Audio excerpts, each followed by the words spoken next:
আচ্ছা, এটা permeability of সয়েলের part 2। আগের সেশনে আমরা যেটা দেখেছি সেটা হচ্ছে গিয়ে আমরা কোএফিশিয়েন্ট অফ পারমিয়াবিলিটি কে এর যে ভ্যালুটা আছে সেটা কি করে আমরা বের করেছি সেটা আমরা দুটো টেস্টের থ্রু দিয়ে বের করতে পেরেছি। একটা হচ্ছে কনস্ট্যান্ট হেড পারমিয়াবিলিটি টেস্ট, একটা হচ্ছে ভ্যারিয়েবল হেড পারমিয়াবিলিটি টেস্ট।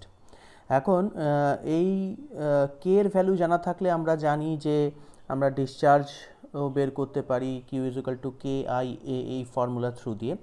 এখন অনেক সময় আমাদের যে মাটিটা থাকে সেই মাটি তো এরকম থাকে না যে পুরো একটা বিস্তৃত ডেপথ জুড়েই একই টাইপের মাটি আছে, মাটির মধ্যে বিভিন্ন লেয়ারে মাটি থাকে।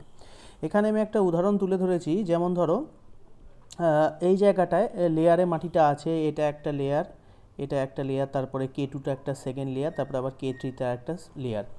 এখন এই তিনটে লেয়ারে এখানে মাটিটা আছে, যদি ফ্লো এরমভাবে হয় অর্থাৎ কিনা ফ্লো এদিক থেকে এদিকে ফ্লো হচ্ছে, অর্থাৎ flow is parallel to the bedding plane, bedding প্লেনটা যে আছে সেই প্লেনে বরাবরই ফ্লো হচ্ছে, এবং সেক্ষেত্রে যদি এই প্রথম যে প্লেনটা আছে তার ডেপথ, মাটির ডেপথ যদি D1 হয়, পরেরটার ডেপথ যদি D2 হয়, তারপরেরটার ডেপথ যদি D3 হয়, এবং তাদের কোএফিশিয়েন্ট অফ পারমিয়াবিলিটি যথাক্রমে K1 K2 K3 দেওয়া আছে, এবং তাদের যে হাইড্রোলিক গ্রেডিয়েন্ট আছে সেটা সেম I1 I2 I3 প্রত্যেকটাই যদি I হয়ে থাকে, তাহলে সেক্ষেত্রে আমরা এর একটা অ্যাভারেজ বলতে পারো কোএফিশিয়েন্ট অফ পারমিয়াবিলিটি বের করতে পারি KX এর এই ফর্মুলা থ্রু দিয়ে। সেটা হবে K1 into D1, that is প্রথম যে প্লেনটা আছে, প্রথম যে স্ট্রেটামটা আছে সেই স্ট্রেটামের coefficient of permeability into depth, plus second স্ট্রেটামের coefficient of permeability into depth, plus third স্ট্রেটামের ডিভাইড বাই, আর যদি থাকে তাহলে সেটা কন্টিনিউ করবে, divide by depth of first stratum plus depth of second stratum plus depth of third stratum. এখানে তিনটে স্ট্রেটাম আছে বলে তিনটে দেওয়া হয়েছে, যদি মনে করো বেশি থাকবে তাহলে সেক্ষেত্রে সেইগুলো অ্যাড অন হতে থাকবে। তো এইভাবে আমরা ফ্লোটা with respect to parallel to bedding plane যদি থাকে, যে স্ট্রেটামগুলো আছে তার প্যারালালে যদি ফ্লো করে, তাহলে এইভাবে আমরা ওই ফ্লোয়ের বরাবর যে অ্যাভারেজ কোএফিশিয়েন্ট অফ পারমিয়াবিলিটি কত হবে সেটা বের করে ফেলতে পারবো। তার মানে বলতে চাচ্ছি যে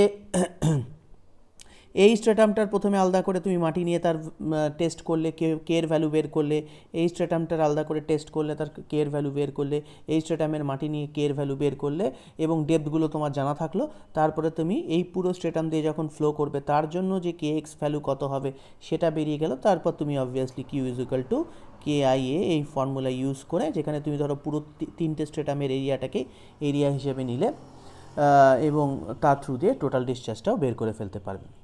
এটা গেল ফ্লো যদি কি হয় না parallel to the bedding plane হয়। এবার যদি এই ফ্লোটা প্যারালাল টু দ্য না হয়ে যদি পারপেন্ডিকুলার হয়, দেখো এখানে ফ্লোটা কীরমভাবে হচ্ছে, এটা ফ্লো এখানে পারপেন্ডিকুলার ফ্লো হচ্ছে টু দ্য বেডিং প্লেন, মানে বেডিং প্লেন যে এখানে আছে বা স্ট্রেটামগুলো যেভাবে আছে তার থ্রু যাচ্ছে না, তাকে লম্বালম্বিভাবে ভেদ করছে, এবং সেক্ষেত্রেও একই রকমভাবে প্রথমটার যদি ডেপথ D1 হয়, পরেরটার ডেপথ যদি D2 হয়, তারপরেরটার ডেপথ যদি D3 হয়, ইন দ্যাট কেস আমরা KY বের করে ফেলতে পারবো। KY, what is KY? It is permeability in the direction of the flow, অর্থাৎ যে ডাইরেকশন আছে তার সেই ডাইরেকশন অফ দ্য ফ্লো এর রেসপেক্টে পারমিয়াবিলিটি। তাহলে সেটা হবে D1 মানে depth of first stratum, plus D2 depth of second stratum, plus D3 depth of third stratum, continue করবে, ডিভাইডেড বাই হয়ে যাবে D1 by K1, that is depth of first stratum, divide by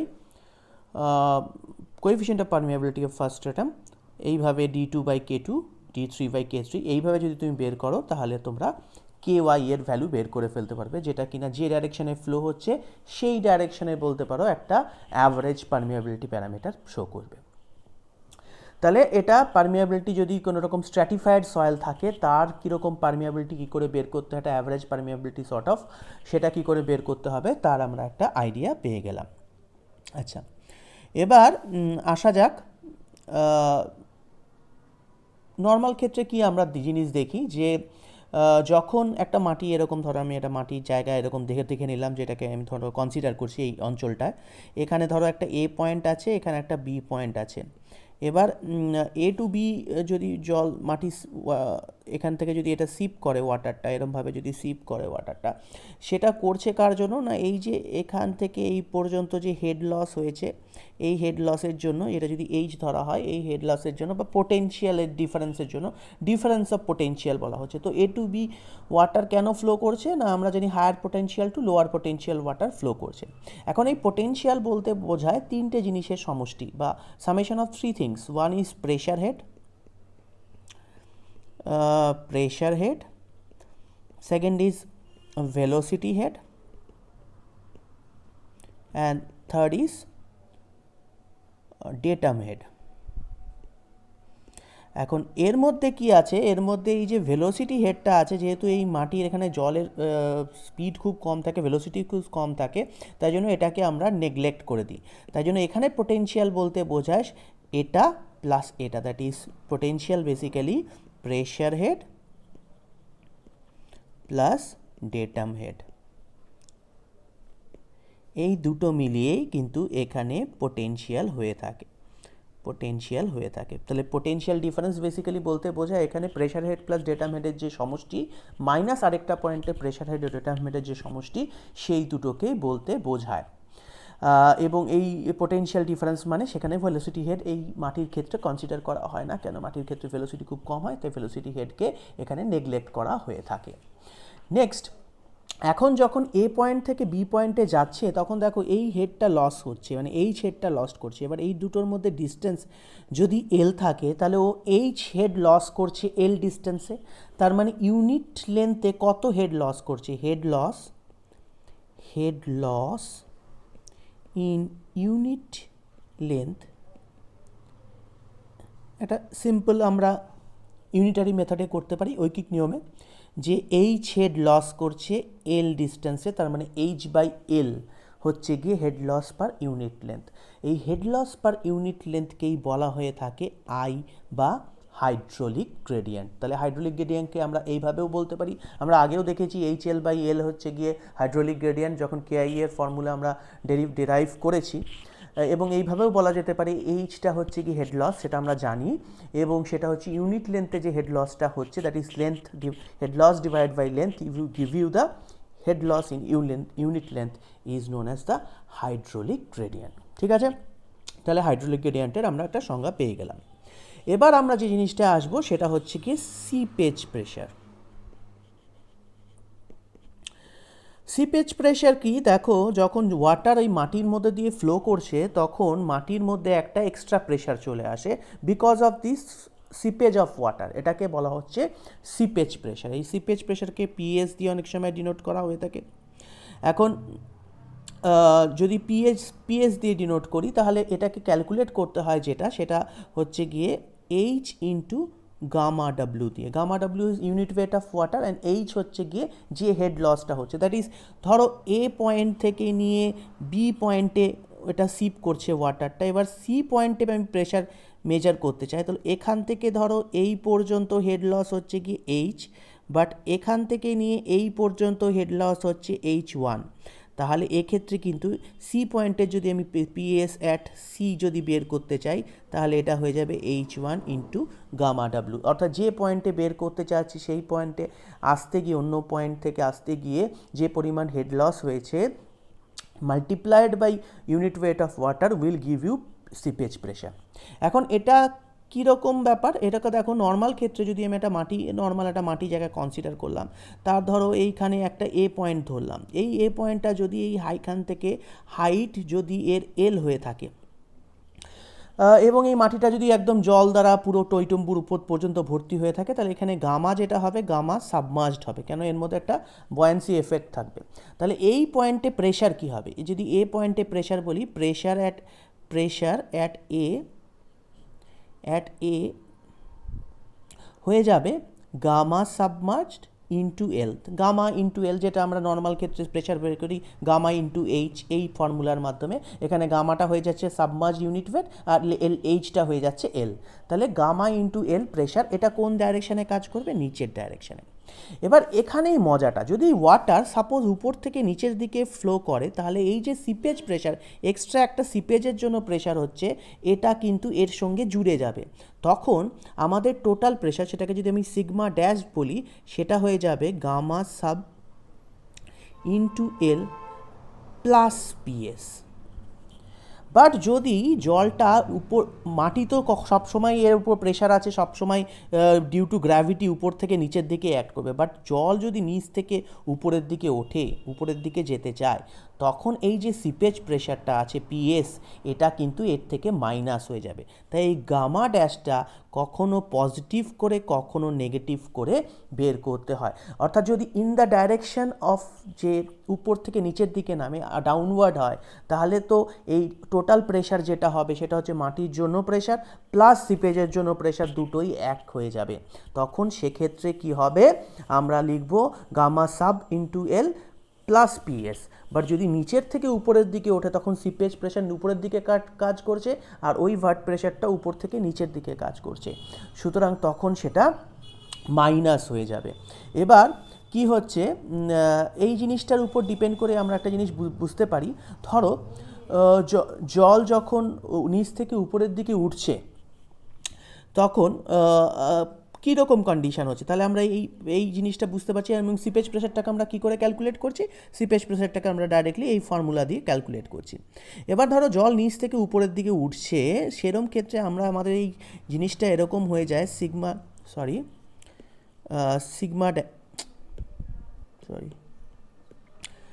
sigma dash equals to gamma sub into L minus PS হয়ে গেল। এবার আমরা PS মানে কি জানি, যে seepage pressure is equal to H into gamma W. আবার আমরা আগের দিন এটাও জানি যে H by L equals to I, কেননা head loss by L equals to I হয়। তাহলে এখান থেকে আমরা বলতে পারি H equals to I into L. এবার এইটাকে আমরা যদি এই ইকুয়েশনে বসিয়ে দিই, এটা হয়ে যায়, এইচের জায়গায় যদি আমি বসাই, তাহলে I into L into gamma W হয়ে যায় হচ্ছে গিয়ে পিএস। তাহলে এই ফর্মুলাটাকে আমি এবার এইভাবে লিখতে পারি, gamma submerged into L minus I into L into gamma W. বুঝতে পারছো? তাহলে এই সিপেজ প্রেশারটা নিচের থেকে যখন যাচ্ছে, এবার চিন্তা করে দেখো যে এই সিপেজ প্রেশারটা যদি কোনো সময় এটার ইকুয়াল হয়ে যায়, তাহলে সিগমা ড্যাশ কি হয়ে যাবে, ইকুয়ালস টু জিরো হয়ে যাবে। এর মানে কি, এর মানে হচ্ছে এর উপর স্ট্রেসটা পুরো জিরো হয়ে যাবে। এখন একটা শিয়ার স্ট্রেন্থ চ্যাপ্টারটা আমরা পড়িনি, কিন্তু শিয়ার স্ট্রেন্থ চ্যাপ্টারে এটা বলা আছে, বিশেষ করে স্যান্ডি সয়েলের ক্ষেত্রে। স্যান্ডি সয়েলের শিয়ার স্ট্রেন্থ মানে কি, শিয়ার স্ট্রেন্থ মানে হচ্ছে, ধরো এরকম একটা সয়েল লেয়ার আছে, এই সয়েলের উপর যখন চাপ পড়ছে এরমভাবে, তখন এই লেয়ারটা এরকম যদি থাকে, এটা নিচে নেমে যাবে না, ধরে নিতে পারো এরকম, এটা নিচে এইভাবে নেমে যাবে না, এই জায়গাটায় একটা স্ট্রেংথ কাজ করবে, যেটা কিনা শিয়ার স্ট্রেংথ আমরা বলছি। এই স্ট্রেংথটা সবচেয়ে ভালো কাজ করে, এবং বিশেষ করে স্যান্ডি সয়েলের জন্য, যখন উপর থেকে প্রেশার থাকে, তখন স্যান্ডগুলো নিজেদের মধ্যে স্টিক করে থাকে জোরে, এবং তার ফলে ফ্রিকশনের জন্য এই শিয়ার স্ট্রেংথটা বেশি হয়।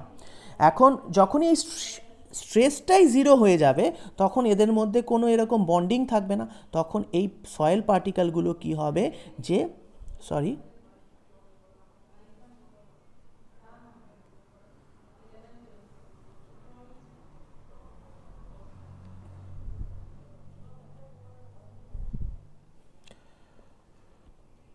তখন এই সয়েল পার্টিকেলগুলো কি হবে, যে এদিক ওদিক চলে যাবে বা উপরের দিকে উঠবে। এখন এই, তার মানে কি হচ্ছে, এবং যদি পিএস কোনো রকমভাবে এই জিনিসটা, এই অংশটা যদি কোনো রকমভাবে এর থেকে বেশি হয়ে যায়, তাহলে কি হবে, তো নেগেটিভ হয়ে যাবে। তখন কি হবে, উপরের দিকে ফোর্স বেশি হয়ে যাবে।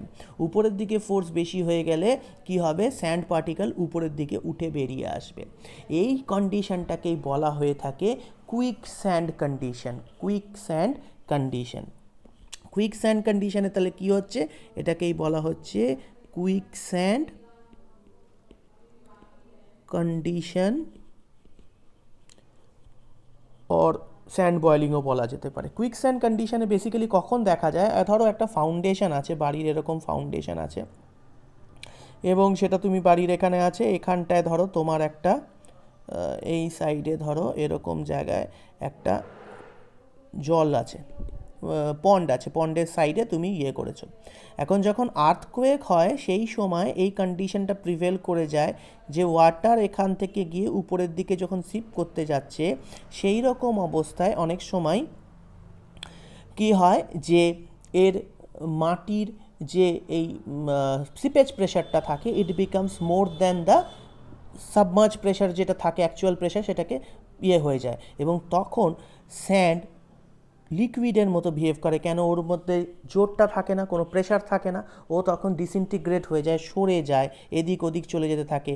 তখন মাটির এই জায়গাটা ভয়েড সৃষ্টি হয়ে যায়, ফাঁকা হয়ে যায়, তার ফলে ফাউন্ডেশন বসে গিয়ে ফাউন্ডেশন ব্রেক করতে পারে এবং পুরো বাড়ি ধসে যেতে পারে। এখন এই জিনিসটা বোঝা গেল। তাহলে যদি আমি দেখি কুইকস্যান্ড কন্ডিশনের ক্ষেত্রে কি হচ্ছে, যখন আমার এই sigma dash equals to basically যখন এক্স্যাক্টলি পিএস এই gamma sub into L minus এটা কি দেখছি L into I into gamma W. এখন যখন এই পোর্শনটা যখন ঠিক এক্স্যাক্টলি এটার সমান হবে, সেই অবস্থায় সিগমা ড্যাশ কী হবে? 0 হয়ে যাবে। তাহলে আমি সেই অবস্থায় কি লিখতে পারি? Gamma sub into L minus L into I into gamma W.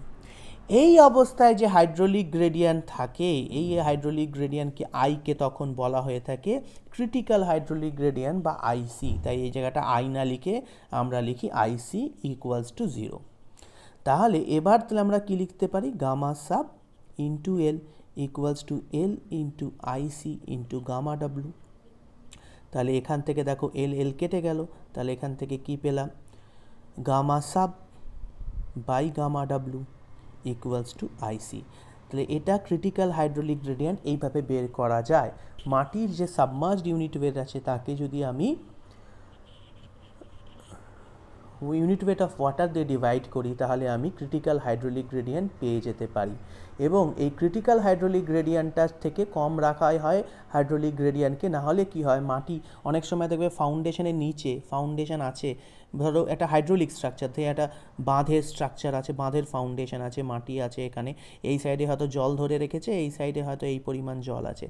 এবার এই জায়গাটায় যেখানটা ক্রিটিক্যাল হাইড্রোলিক গ্রেডিয়েন্ট মানে যেখানে এন্ড একদম এক্সিটে, এই জায়গায় যদি কোনোভাবে হাইড্রোলিক গ্রেডিয়েন্ট ক্রিটিক্যাল হাইড্রোলিক গ্রেডিয়েন্টের থেকে বেশি হয়ে যায়, তাহলে কি করবে? এখান থেকে এই স্যান্ডগুলো যদি থাকে, তাহলে স্যান্ডগুলো এখান থেকে বেরিয়ে চলে আসবে এবং বেরিয়ে চলে আসলে এখানে একটা এরকম হলো পাইপের মতো সৃষ্টি হয়ে যায়। তাই এই ধরনের ফেলিয়ারকে বলা হয় পাইপিং ফেলিয়ার।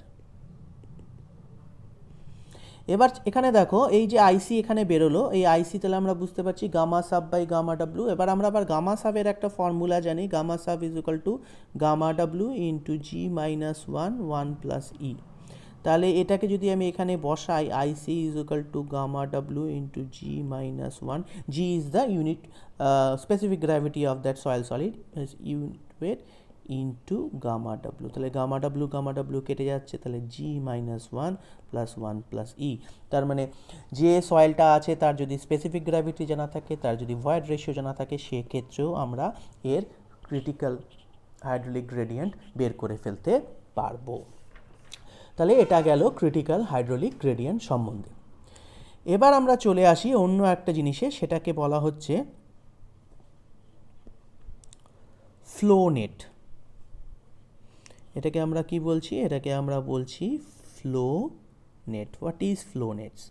ফ্লো নেটস হচ্ছে যখন জল এই কোনো একটা স্ট্রাকচারের নিচ দিয়ে ফ্লো করছে, সেরকম অবস্থায় এক একটা জলের পার্টিকেল যে পাথ দিয়ে ফলো করছে, সেই পাথকে যদি ট্রেস করা যায়, তাহলে যে লাইনটা পাওয়া যাবে সেটাকে বলা হয় ফ্লো লাইন। এবার এই ছবিটাতে খেয়াল করো, এই ছবিটাতে এই ব্ল্যাকটা একটা ফ্লো লাইন, এটা একটা ফ্লো লাইন, এটা একটা ফ্লো লাইন, এটা একটা ফ্লো লাইন, এগুলো হচ্ছে ফ্লো লাইন বলা হচ্ছে। মানে এখানে একটা ওয়াটার পার্টিকেলসের যখন সিপ করছে তার পাথটাকে ট্রেস করা হয়েছে। এবার যখন ওয়াটার পার্টিকেল ফ্লো করছে তখন তার বিভিন্ন পয়েন্টে কি হচ্ছে, কি হেড লস হচ্ছে। ধরো এই পয়েন্টে যা হেড আছে লস হয়ে গিয়ে এই পয়েন্টে আরেকটা হেড হলো, এই পয়েন্টে আরেকটা হেড পেলাম, এই পয়েন্টে আরেকটা হেড পেলাম, এই পয়েন্টে আরেকটা হেড পেলাম। এভাবে হেড লস করতে করতে এটা যেতে থাকে, মানে এর হেড সব সময় এক থাকে না। এখন যে প্রত্যেকটা ফ্লো লাইনের যখন হেড লস হচ্ছে সেই রকমের অনেক এই অন্যান্য লাইনের মধ্যেও সেই একই হেড লস হয়ে একই হেড আছে এরকম লাইনও পাওয়া যাবে। এবার সেই লাইনগুলোকে যদি আমি একটা লাইন দিয়ে যুক্ত করে দিই, ইমাজিনারি লাইন দিয়ে যুক্ত করে দিই, তখন তাকে বলা হয় ইকুইপোটেনশিয়াল লাইন। তাহলে প্রথমটা কি দাঁড়ালো? The path which the seeping water follows, which has been determined by Laplacian equation. These lines are known as flow lines or stream lines. এবার এই ফ্লো লাইন্সগুলোর মাঝখানে যে জায়গাটা যুক্ত থাকে, যে এই জায়গাটা, এটাকে বলা হয় একটা ফ্লো চ্যানেল। এটা একটা ফ্লো চ্যানেল, তারপরে ধরো এটা আরেকটা ফ্লো চ্যানেল, তারপরে ধরো এটা আরেকটা ফ্লো চ্যানেল। এইগুলো এক একটা ফ্লো চ্যানেল, ঠিক? এগুলোকে বলা হয় কি? এগুলোকে বলা হয় ফ্লো চ্যানেল। দুটো ফ্লো লাইন্সের মধ্যে যে এরিয়াটা, এটাকে বলা হয় ফ্লো চ্যানেল। এবার যখন এই ফ্লো কন্টিনিউ করছে তখন এর মধ্যে কি হয়? ডিসিপেশন অফ পোটেনশিয়াল হয়, ডিসিপেশন অফ হেড হয়। এবং এই সেম হেড আছে যেই পয়েন্টগুলোকে, সেগুলোকে যখন বিভিন্ন ফ্লো লাইনে যুক্ত করা হয় একটা ডটেড লাইন দিয়ে, তখন সেটাকে বলা হয় ইকুইপোটেনশিয়াল লাইন। তাহলে ফ্লো লাইন্স এবং ইকুইপোটেনশিয়াল লাইন্স মিলিয়ে এই পুরো যে নেটের মতো স্ট্রাকচারটা তৈরি হচ্ছে, এটাকে বলা হয় ফ্লো নেট। এই দেখো এখানে খেয়াল করে এই পয়েন্টটা আর এই পয়েন্টটা, এটা ধরো এই ইকুইপোটেনশিয়াল লাইনের মধ্যে আছে, এই ইকুইপোটেনশিয়াল লাইনের মধ্যে আছে। এখানে যদি একটা পিজোমিটার অ্যাড করো, এখানে যদি একটা পিজোমিটার অ্যাড করো, দেখো এই দুটোরই হেড সেম। তার মানে কি? এই দুটো পয়েন্টে, মানে এই পয়েন্টে এবং এই পয়েন্টে হেড সেম, তাই এদের দুজনকে এই ডটেড লাইন দিয়ে যুক্ত করা হয়েছে, তাই জন্য এরা ইকুইপোটেনশিয়াল লাইন। আচ্ছা, এবার ফ্লো লাইন এবং ইকুইপোটেনশিয়াল লাইন যে অংশটাকে ঘিরে ফেলছে, এই যে এই অংশটা দেওয়া আছে, এটাকে বলা হয় ফিল্ড। কি বলা হয়? এটাকে বলা হয় ফিল্ড। তাহলে এখানে আমরা কি জানলাম? এখানে আমরা প্রথম কথা জানলাম, এটা একটা প্রথম কথা বলে রাখি, এটা একটা sheet pile. Sheet pile means এটা একটা জাস্ট এরকম ধরো একটা এরকম একটা জিনিস, এরকম টাইপের, যেটাকে মাটির মধ্যে গেঁথে দেওয়া হয়েছে। এটাকে বলা আপস্ট্রিম সাইড। আপস্ট্রিম সাইড মানে যেদিক থেকে জল আসছে, আর এটাকে বলা হয় ডাউনস্ট্রিম সাইডও। এটা ডাউনস্ট্রিম সাইড, এখানে জলের এইটুকু জল আছে, এই পাশে এখানে এতখানি জল আছে। তো জল হায়ার পোটেনশিয়াল টু লোয়ার পোটেনশিয়ালের দিকে যাচ্ছে।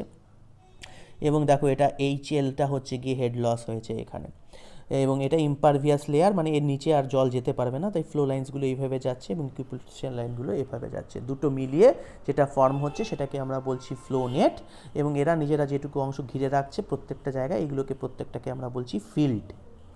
আচ্ছা, তাহলে এটা গেল ফ্লো নেট সম্বন্ধে বিষয়। এখন এই ফ্লো নেটগুলোর একটা পার্টিকুলার ক্যারেক্টারিস্টিক্স আছে। কী কী সেই ক্যারেক্টারিস্টিক্স?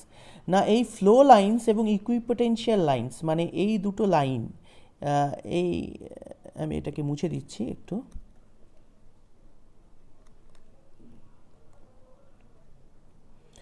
এই flow lines and equipotential lines নিজেদেরকে পারপেন্ডিকুলারে কাট করবে, সব সময় এটা পারপেন্ডিকুলার, এই লাইন অ্যাঙ্গেলটা পারপেন্ডিকুলারে কাট করবে। তাই জন্য এখানে বলা হয়েছে the flow lines and equipotential lines meet at right angles to each other.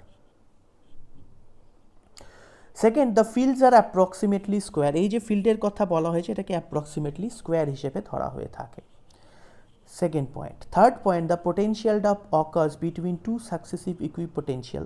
That means এটার থেকে এটায় যে potential drop হবে, এটার থেকে আবার এটায় সেম potential drop হবে, সেটাই এখানে বলতে চেয়েছে।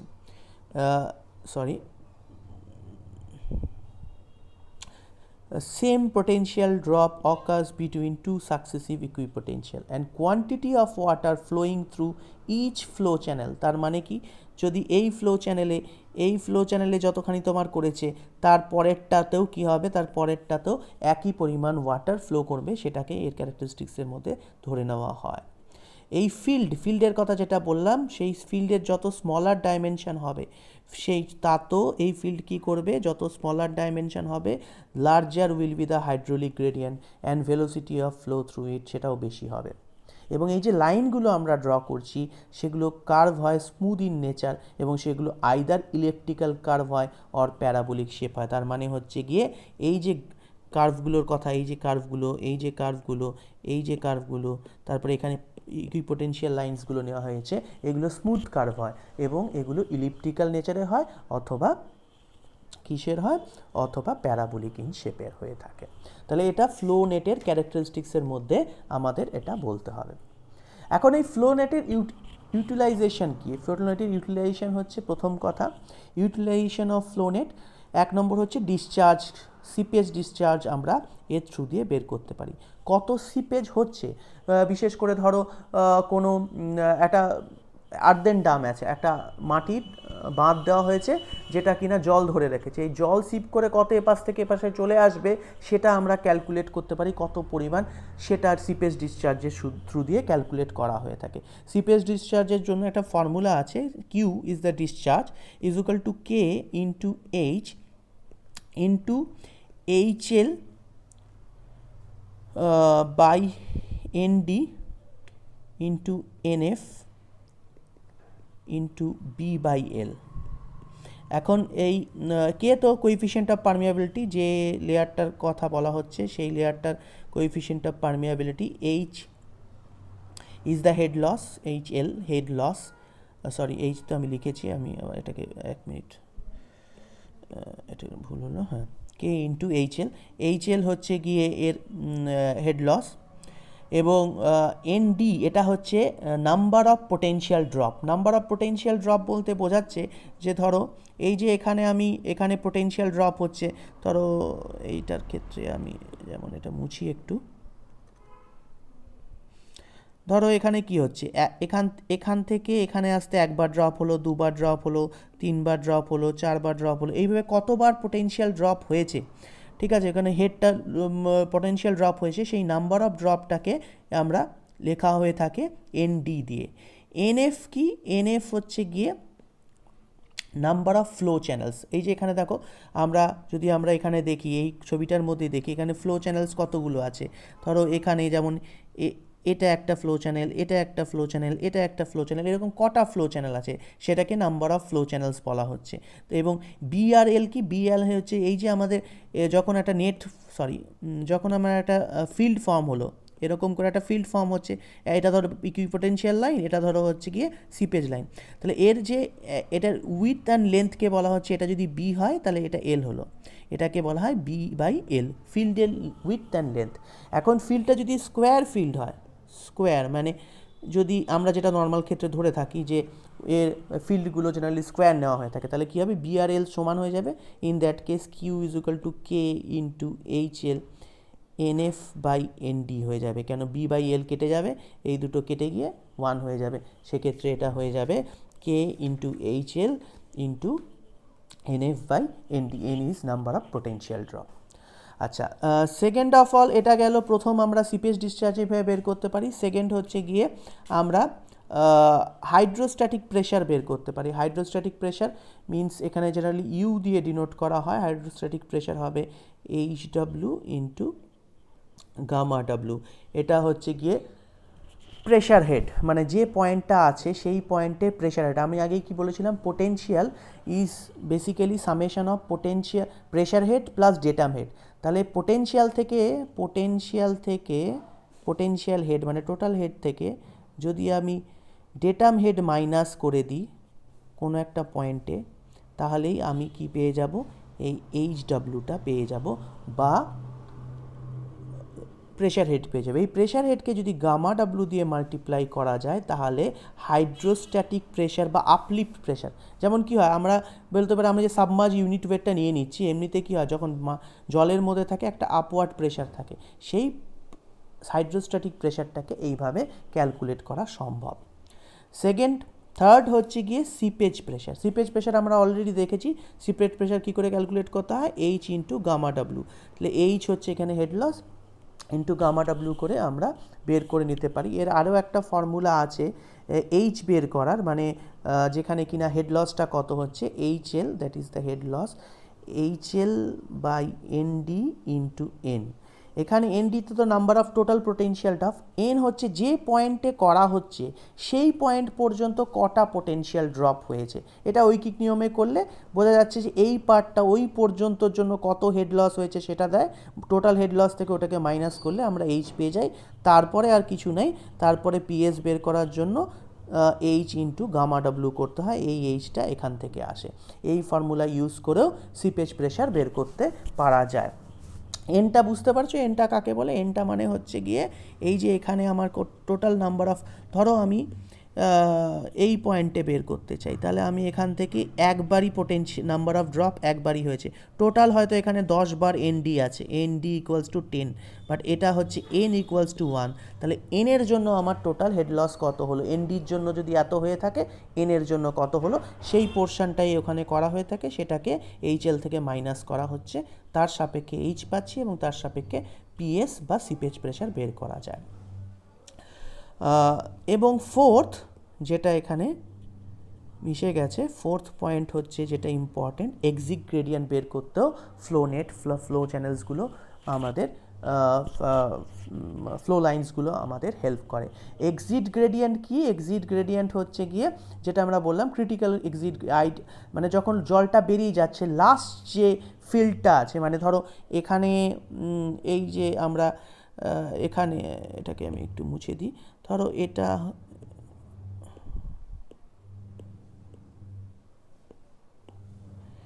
এই যে লাস্ট ফিল্ডটা আছে, এই লাস্ট ফিল্ডটা, এই লাস্ট ফিল্ডের কি হবে, এই এতে একটা পোটেনশিয়াল ড্রপ হয়। এই পোটেনশিয়াল ড্রপটাকে যদি আমি ডেল্টা এইচ ধরি, delta H represent the potential drop in the last field, and L যদি average length of the last field হয়ে থাকে, অ্যাভারেজ লেন্থ যদি অফ দ্য লাস্ট ফিল্ড হয়ে থাকে, তাহলে আইসি বের করা যায় বা ক্রিটিক্যাল গ্রেডিয়েন্ট বের করা যায় ডেল্টা এইচ বাই এল করে। এর মাধ্যমে আমরা এই এক্সিট গ্রেডিয়েন্ট বের করতে পারি। এই এক্সিট গ্রেডিয়েন্টটাকে সবসময়, মানে এই জায়গাটায় এই যে এক্সিট গ্রেডিয়েন্টটা বের করা হলো, এটাকে অ্যাকচুয়ালি ক্রিটিক্যাল গ্রেডিয়েন্ট আইসির থেকে কম রাখা হয়, কেন বেশি হয়ে গেলে কি হবে, স্যান্ড এখান থেকে বেরিয়ে চলে যাবে, তখন এখানে পুরো ফাঁকা হয়ে যাবে ব্যাপারটা এবং জল টল এগুলো খুব দ্রুত সহজে বেরিয়ে চলে আসবে, তখন সেগুলোকে আটকানো সম্ভব হবে না। লাস্ট যে বিষয়টা বলবো সেটা হচ্ছে গিয়ে ফেরাটিক লাইন সম্বন্ধে। ফেরাটিক লাইন কি না, ধরো এরকম আর্দেন ড্যাম আছে, এই আর্দেন ড্যামের এটা হচ্ছে কি আপস্ট্রিম সাইড, এটা হচ্ছে ডাউনস্ট্রিম সাইড, মানে এখানে ওয়াটার আসছে এখানে দাঁড়াচ্ছে, এটা আমার ধরে রাখো এখানে জল আমি আসতেই দিতে চাই না, নট আপস্ট্রিম সাইড, আমি will not set upstream side, but এদিকে রিটেনশন করে আছে, এটা রিজার্ভায়ার সাইড, ধরো এটা তো ধরবেই জল, কোনো পাস করার ব্যাপার নেই, রিজার্ভায়ার সাইড মানে এখানে জল ধরে রেখেছে। এবার আমি চাইবো না জল আমার এইদিকে আসুক, আমি একদমই চাইবো না।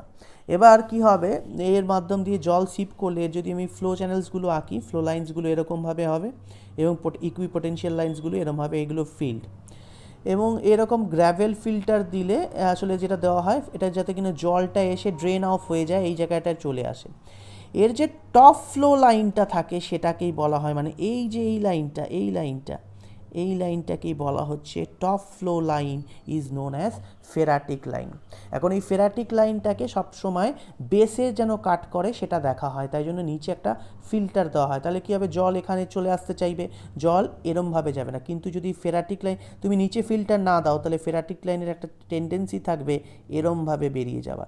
যখনই এরমভাবে বেরিয়ে যেতে চাইবে, এই যে অংশটা আছে এই অংশটা কী হবে, ফেল করে যাবে, স্লাফ করে যাবে বা বেরিয়ে চলে আসবে এবং তার ফলে ফেলিয়ার হবে। তো এই ফেরাটিক লাইন আমাদের টপ মোস্ট যে ফ্লো লাইনটা থাকে সেটাকে ফেরাটিক লাইন বলে। আমাদের আর্দেন ড্যামের স্টেবিলিটির জন্য কি করতে হয়, এই ফেরাটিক লাইনটাকে দেখতে হয় যেন কিনা এটা বেসকে কাট করে, তাই জন্য বিভিন্ন উপায় আছে, তার মধ্যে একটা উপায় হচ্ছে গিয়ে আমরা বেসে গ্র্যাভেল ফিল্টার দিই যাতে কিনা জলটা ওখান থেকে ড্রেনেজ হয়ে যেতে চায়, তাহলে এই উপরের যে অংশটা আছে এখানে জল শুষ্ক থেকে যায় এবং এই অংশে জল যেতে পারে না, তার ফলে আর্দেন ড্যামের স্টেবিলিটি থাকে। তাহলে আজকে এই পর্যন্তই, পরের ক্লাসে আমরা বাকিটা করব।